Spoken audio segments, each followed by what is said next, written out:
Globally, the COVID-19 death toll has hit 4 million people, and the Washington State Department of Health is reporting a rise in the Delta variant after compiling new data this week. We wanted to know how this will impact the unvaccinated population. Elise Haas joins us live with more on that. Elise?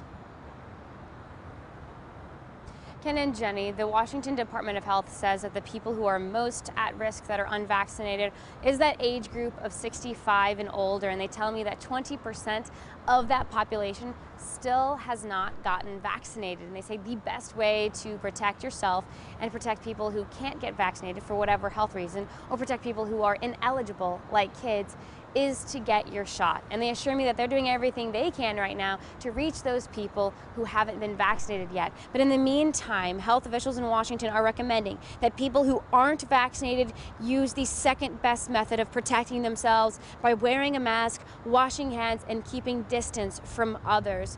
If you are not fully vaccinated, the Department of Health says you need to continue wearing a mask in public indoor places like grocery stores, libraries, and movie theaters.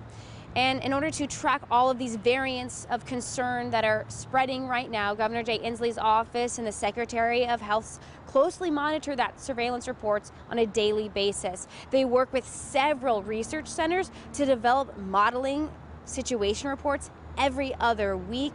And in their latest report yesterday, their data now shows that the Delta variant has increased to 656 cases. That is up from 402 the week before. So with more contagious variants like the Delta variant and Alpha variant that are spreading in Washington, Oregon, across the country and around the world, Washington Department of Health is saying that people who are unvaccinated should avoid travel at this time.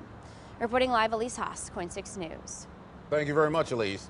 As Portland emerges from the pandemic, people in Portland